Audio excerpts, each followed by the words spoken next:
तो क्या, अब शुरू करते हैं। ओम अज्ञानतिमिरन्दस्य ज्ञानाञ्जनशलाकया चक्षुरुन्मीलितं येन तस्मै श्री गुरुवे नमः।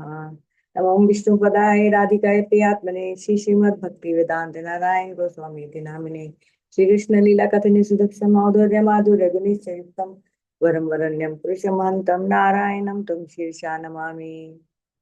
तो आज हम फर्स्ट चैप्टर अपना कंक्लूड कर देंगे। फर्स्ट माइलस्टोन कवर हो जाएगा। तो क्विकली हमने कल जो किया था उसको भी रिवाइज कर लेंगे और लास्ट श्लोक तक भी पहुंच जाएंगे। तो शुरू करते हैं। तो अब अर्जुन ने इन टोटल, ये श्लोक संख्या में थोड़ी गड़बड़ है, उसको इग्नोर कर दीजिए, लेकिन इन टोटल उसने 4 कारण दिए हैं अभी तक, जो आगे भी अब नेक्स्ट श्लोकों में भी देंगे कि क्यों वो युद्ध नहीं, उसके आर्गुमेंट कि क्यों मुझे युद्ध नहीं करना चाहिए। पहला, दया। दया का क्या था, हमने सुना था। उसने कहाँ से शुरू किया था कि मेरे हाथ पैर कांपने शुरू हो गए जब उन्होंने सारे अपने बंधु बांधवों को देखा और गांडीव हाथ से छूटने लग रहा है। तो ये सब क्या दया के सिम्टम है, दया, कंपैशन आ रहा है, मोहग्रस्त हो रहे हैं। और उन्हें कोई, वो बोल रहे हैं कि 31 श्लोक में कि मुझे कोई शुभ परिणाम नहीं दिखाई देता। 32 to 33 में बोल रहे हैं कि जिनके लिए हम लोग ये राज्य वगैरह सुख भोगना चाहते हैं, आदमी पैसा कमाना क्यों चाहता है, अकेला उसे महल में रख दिया जाए, सारे परिवार वाले उससे दूर हो जाएं। जब उसने पैसा बहुत कमा लिया तो उस पैसे का क्या करेगा, कि तो उनको अपने बंधु बांधवों के साथ एंजॉय करना था और वही उनके सामने खड़े हैं मरने के लिए। तो ऐसे राज्य अगर हमें मिल भी जाए तो उसका सुख हम क्या भोगेंगे। तो ये दया के कारण उनके मन में भाव आ रहे हैं। फिर 34 to 35 में किन किन को देख के उनके मन में दया हो रही है, अपने रिश्तेदारों को देखकर, उनका सब नाम उन्होंने बताया था, मतलब ये सब मेरे सामने खड़े हैं। तो उनको देख देख के उनके मन में और कंपैशन है कि अपने पितामह को मार दूंगा, अपने गुरु जी को मार दूंगा, ये दुर्योधन वगैरह जितने भी बुरे हुए हैं तो मेरे भाई। तो ये सब दया का। फिर नेक्स्ट उसमें और क्या आर्ग्यूमेंट, ये पाप। हमने पढ़ा था ना कि 6 आतिताई होते हैं, घर को जलाने वाला, जमीन खराब करने वाला, जहर देने वाला, बीवी को चुराने वाला, से 6 आतिताई की बात की थी। और शास्त्र कहते हैं उनको मारने से कोई पाप नहीं लगता। और ये 6 की 6 चीजें इनके साथ हुई। इनको जलाने की कोशिश की गई, इनकी जयद्रथ ने द्रौपदी को चुराने की कोशिश की, उसको निर्वस्त्र करने की कोशिश की गई। तो ये सब इनको 6 की 6 कैटेगरी आती थी कि सब की सब कौरवों पे लागू होती है। लेकिन फिर भी अर्जुन के आर्गुमेंट दे रहे हैं क्योंकि वो मोहग्रस्त हुए हुए हैं, क्योंकि बहुत कंपैशन आया हुआ है, because he is a very elevated soul. तो वो क्या आर्गुमेंट देते हैं कि आतिताई होने पर भी ये जो स्मृति और श्रुति, दो शास्त्रों की भी डिस्कस की थी हमने। श्रुति होती है जो डायरेक्टली भगवान से सुनने पर आई और लिखे गए वेदा वगैरह, और स्मृति जो याद करके उनकी श्रुति को समझाने के लिए, इजी करने के लिए, और एक्सप्लेनेशन स्टोरीज वगैरह। तो हम्म। अर्जुन बोल रहे हैं कि जो स्मृति होती है वो ज्यादा पावरफुल होती है। श्रुति में लिखा है ठीक है आतिताइयों को मार सकते हैं, लेकिन स्मृति कहती है कि अपने स्वजनों को कभी मारना नहीं चाहिए, तो हमें पाप ही लगेगा इनको मारने से। तो दूसरा आर्ग्यूमेंट कि मैं युद्ध नहीं करूंगा। तीसरा, डिस्ट्रक्शन ऑफ डायनेस्टी, जैसे हम कल सीख रहे थे। और चौथा, अवांछित संतान, यानी कि अनवांटेड चिल्ड्रन, अनवांटेड प्रोजेनी, जो वर्ण संकर पैदा होती है और जो फिर जो सारी हमारी जो सनातन धर्म की परंपरा है उनको नष्ट कर देती है। तो पहले 2 हमने पढ़ लिए थे। कुल विषय भी कल थोड़ा सा पढ़ा था, क्विकली रिवाइज करेंगे और फिर लास्ट पॉइंट पे पहुंच जाएंगे। ये हो गया। तो ये श्लोक था 37 to 38, जिसमें वो बोल रहे हैं कि हे जनार्दन, दुर्योधन आदि की बुद्धि राज प्राप्ति की लोभवश दूषित हो चुकी है। इसलिए वे कुल नाश के कारण होने वाले दोषों या अपने मित्रों के साथ विश्वासघात करने वाले पाप को नहीं देख पा रहे। लेकिन हम तो इन दोषों को जानते हैं, फिर हम उनकी तरह क्यों एक्ट करें, हम क्यों ऐसा अनुचित कार्य करें। फिर नेक्स्ट श्लोक था 39, कि जब किसी कुल का नाश होता है तब उस कुल के सनातन धर्म नष्ट हो जाते हैं। धर्म के नष्ट हो जाने पर संपूर्ण कुल को अधर्म दबा लेता है। अब इसमें एक इंपॉर्टेंट पॉइंट जो मैं बताना भूल गई, ये तो मैंने कल डिस्कस किया था कि कैसे एल्डर्स जब डिसअपियर हो जाते हैं, जो परंपराएं देने, जो आगे बच्चों को सिखाते हैं अपनी परंपराएं, वही लुप्त होते जाते हैं, इसलिए नाश होता जाता है कल्चर का, क्योंकि सिखाने वाला ही कोई नहीं रहा। जैसे अब स्पेशली आई डोंट नो, पंजाबियों में तो एक बड़ा ही कल्चर हो गया है कि हम, मैं खुद पंजाबी हूँ, कि घर में ही चप्पल पहन के आएंगे, क्योंकि नष्ट हो गया। एक तो बॉर्डर रीजन, मेरे मुगलों का सबसे अटैक कहाँ हुआ, ये नॉर्थ से ही अटैक होता, तो सबसे ज्यादा इन्फ्लुएंस साउथ का इन्फ्लुएंस हुआ, नॉर्थ सबसे ज्यादा इन्फ्लुएंस हो गया, क्योंकि यही द्वार होता था अफगानिस्तान वगैरह से, जो ये लोग मुगल लोग आते थे। तो सबसे ज्यादा इम्पैक्ट हुआ ये पंजाब और ये नॉर्दर्न बेल्ट में। तो घर में ही अब चप्पलें लेकर हम लोग भी घूमते थे, हम भी पंजाबी थे। ये तो डिवोशनल लाइफ में आगे पता चला कि ये हर तरह हाँ से तो ऐसे परंपराएं धीरे धीरे करके नष्ट हो जाती है, जबकि प्रोजेनी मिक्स होनी शुरू हो जाती है, वर्ण संकर पैदा हो जाता है। लेकिन एक चीज जो इसमें इंपॉर्टेंट पॉइंट था, ये था कि अर्जुन जो वर्ड यूज करे सनातन, कि सनातन परंपरा नष्ट हो जाती है। लेकिन सनातन परंपरा देखिए, जीव सनातन है, भगवान सनातन है, और भगवान और जीव के जो संबंध है वो सनातन है। इसके अलावा कुछ भी सनातन नहीं है। क्योंकि चेक, आज हम लोग, जैसे आज मेरा जो ससुराल है, जो अब मैं भी हो गई हूँ मोदगुल कुल में, हम लोग अब हैं, मतलब गोत्र हमारा मोदगुल है, मोदगुल ऋषि से हम लोगों की परंपरा है। लेकिन अगले जन्म में हो सकता है कि मैं ब्राह्मण बन जाऊं, अगले जन्म में हो सकता है मैं शूद्र बन जाऊं। तो मेरी फिर परंपराएं भी चेंज हो जाएंगी उसके हिसाब से, है ना। शूद्र मतलब कोई और परंपरा में, कुल में पैदा हो जाऊं, जैसे वंश बोलते हैं, गोत्र बोलते हैं। तो ये परंपरा जो है वो सनातन नहीं है, सनातन से भगवान की परंपरा। लेकिन क्योंकि अर्जुन इतने मोहग्रस्त हो चुके हैं कि वो अभी किसी भी हालत में कृष्णा को प्रूव करना चाहते हैं, एस्टेब्लिश करना चाहते हैं कि युद्ध अच्छी बात नहीं है, ये युद्ध कैंसिल कर देते हैं, हम लोग बेटर जंगल में जाके रहेंगे। कृष्णा भी कुछ भी नहीं बोल रहे, चुपचाप सुन रहे हैं कि जो जो अर्जुन बोल रहा है, चुपचाप सब रिसीव कर रहे हैं। तो कहाँ पढ़ते हैं, हाँ, तो इसके बाद कृष्णा सेकंड चैप्टर में थोड़े थोड़े उनके वन बाय वन क्वेश्चन, जो डाउट्स अपीयर होंगे, जो उनका रियल अधिकार है, जो उनका रियल कर्म है, उसके बारे में बताएं।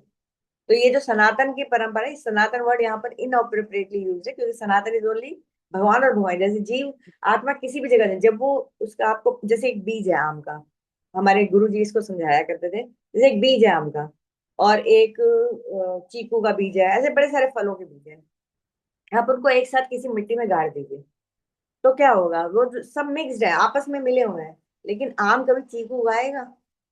चीकू के बीज से, और ग्राफ्टिंग वगैरह वो बात की बात है। लेकिन अगर आम से निकलेगा तो आम का ही पेड़ निकलेगा, चीकू से निकलेगा तो चीकू का ही पेड़ निकलेगा। उसी तरह से भगवान से, अभी हम लोग माया से कवर्ड है, इसलिए हम लोग इस दुनिया में खुशी आनंद ढूंढने की कोशिश करें, जो हमें मिलता नहीं है। मिलता है तो बहुत टेम्परेरीली मिलता है। लेकिन हमारा एक असली स्वरूप भी है, हमारा एक, क्योंकि हम जैसे जब बीज हुआ, तो बीज में उसका स्वरूप निहित है, उसके अंदर ही इंक्लूडेड है। तो जब हम लोग माया के कवरिंग से बाहर आएंगे ना, तो हम लोगों को जो एक स्वरूप मिलेगा भगवान के साथ। मैंने बोला 5 तरह के संबंध होते हैं। आप शांत रस में हो सकते हैं, आप दास्य में भगवान के सर्वेंट बनना चाह सकते हैं, फिर वात्सल्य आप भगवान के माता पिता बनना चाह सकते हैं, आप, चौथा होता है साख्य, भगवान के फ्रेंड बनना चाह सकते हैं, भगवान के माता पिता बनना चाह सकते हैं, फिर होता है भगवान के वाइफ बनना चाहते हैं। ये सारे रस में हमारा एक रस फिक्स्ड है। हम लोग एक में ऑलरेडी हैं, हमारी आत्मा का स्वरूप। लेकिन वो माया से जब अनकवर होगा तब पता चलेगा। तो वही बताना चाह रहे हैं गुरुदेव इसकी कमेंट्री में, कि ये सनातन वर्ड मोहवश यूज हुआ है। सनातन हमारा बस भगवान के साथ रिलेशन है, जो अभी ढका हुआ है। लेकिन जब हम भगवान का नाम लेंगे कलयुग में, तो बहुत ही आसान है। सिर्फ सिर्फ नाम लेते रहो, इसकी परवाह ही मत करो कि आपका ध्यान जा रहा है नहीं जा रहा, कुछ भी हो रहा है, बस नाम लेते रहो। नाम से सब कुछ अपने आप हृदय के अंदर से प्रस्फुटित हो जाएगा।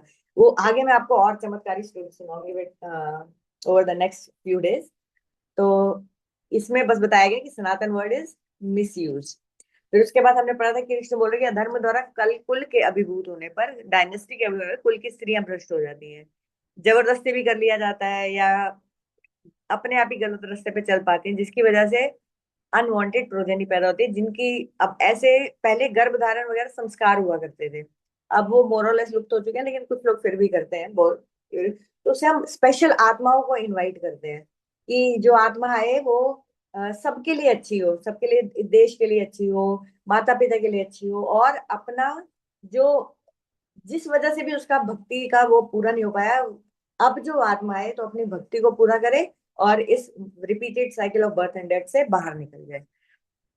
तो फिर वही बोला कि उन्होंने जैसे पिंडों श्राद्ध वगैरह भी देना बंद कर देते हैं, जब अनवांटेड प्रोजेनी होती है, जिसको मालूम ही नहीं कि परंपराएं क्या है, क्या करना चाहिए। इसके भी जो एविडेंस है, प्रेजेंट डे एविडेंस, कैसे श्राद्ध में जो प्रॉपरली किया जाता है वो आत्मा को तृप्त करता है, वो आपको फिर मैं किसी दिन, हर एक जो मैं आर्गुमेंट दे रही हूँ उसकी एक सच्ची स्टोरी सुनाऊंगी, जिस विल जो प्रूव करते हैं कि ये एक एक बात सच है, सिर्फ हवाई बातें नहीं है। ओके, तो अब क्या होता है, अब हम लोग शायद ये वाला कल नहीं किया था, हाँ। कुल का नाश करने वाले अधर्मी जनों के कारण शाश्वत पारंपरिक धर्म भी नष्ट हो जाता है। ये वही बात है जो सनातन धर्म की बात जैसे कह रहे हैं, वही बात रिपीट हो रही है। और फिर नेक्स्ट श्लोक है, उत्सना कुल्म धर्मानां मनुष्याणां जनार्दना नरके नियतम वासो भवति अनुशुश्रुमा। हे जनार्दन, मैंने गुरु परंपरा से सुना है कि जो लोग अपने कुल के धार्मिक सिद्धांतों से रहित हो जाते हैं वे अनिश्चित काल तक नरक में रहते हैं। मतलब जब आप अपनी ड्यूटी नहीं करते हो, अपने जो परंपरा है उसको फॉलो नहीं करते हो जहां आपका जन्म हुआ है, तो फिर you have to fall down to lower planets. जो हमने पढ़ा था ना कि 7 प्लैनेट ऊपर है, पृथ्वी बीच में और नीचे। टोटल हर यूनिवर्स में, मटेरियल यूनिवर्स में 14 प्लैनेटरी सिस्टम होता है। एक जैसे लेवल ऑफ कॉन्शियसनेस जो है आपका, उसके अलग अलग लेवल्स हैं, उसके अलग अलग डायमेंशन है। तो वो 14 तरह की डायमेंशन है इस मटेरियल वर्ल्ड की। और उसमें बोले कि फिर वो उनको नीचे वाले लोगों में जाना पड़ता है, विचार नारकीय। फिर अहोबत महातापम कृतो व्यवसिता वयम यद राज्य सुखा लोभेना हंतम स्वजना उद्यते। तो अब अर्जुन कह रहे कि अलास, धिक्कार है, कितना रिग्रेटेबल है ये कि हम लोग इतने गहरे पाप के लिए बहुत एंथुजियास्टिकली इन्वॉल्व हो गए कि हम ऐसा पाप करने वाले थे कि हमारी बुद्धि बिल्कुल भ्रष्ट हो चुकी है कि हम इतने जोश से ऐसा भयंकर पाप करने वाले जिसका ये सब नतीजा होगा। क्या नतीजा होगा? कुल परंपरा नष्ट हो जाएगी, नरकों में जाएंगे, अवांछित संतानें पैदा होंगी। तो सिर्फ इस लालच के कि हमें एक राज्य मिल जाए, हम लोग अपने अपने ही स्वजनों को मारने के लिए तैयार हैं। अब इसमें अर्जुन का मोह देखिए। अर्जुन कहते हैं अहो बत महा मत पापम करतु व्यवसिता वयम, ये जो इसमें आया फर्स्ट लाइन में। तो क्या कह रहे हैं कि हाय कितने आश्चर्य की बात है कि हम इतने बड़े पाप के लिए तैयार हो गए हैं। अब ध्यान देने यहाँ पर ये योग्य बात है कि अर्जुन पहले क्या बोल रहे थे? दुर्बुद्धे धृतराष्ट्र नाम, कि धृतराष्ट्र के पुत्र जो दुर्बुद्धि हैं। लेकिन अब उन्होंने क्या वर्ड यूज किया? स्वजन, कि वो हमारे अपने ही हैं, क्योंकि उनका मन इतना कंपैशन से भर चुका है, इतना मोह में भर चुका है कि उन्होंने युद्ध की इच्छा बिल्कुल खो दी। और जिसको अभी कुछ श्लोक पहले दुर्बुद्धि बोल रहे थे, अब ओवरवेल्म होते होते वो स्वजन बोलने लगे, हमारे अपने ही हैं। एक सेकंड।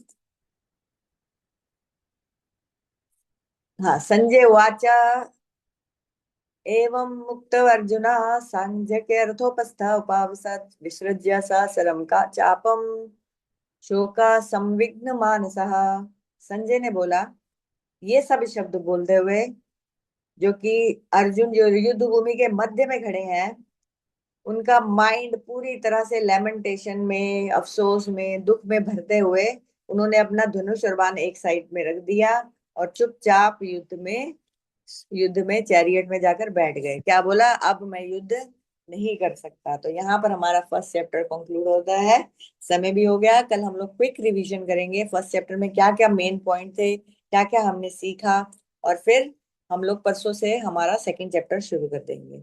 आपको भी जो इनसे अगर हो सके तो ग्रुप में थोड़ा शेयर कीजिए कि आपने फर्स्ट चैप्टर से क्या पर्टिकुलर पॉइंट आपको सबसे ज्यादा हिट किया या क्या इम्प्रेस किया, जो अभी हमने ये 46 श्लोकों की यात्रा की है। और समय भी हो गया, तो अब हम लोग यहाँ पर शेष करते हैं और फिर कल हम मिलेंगे।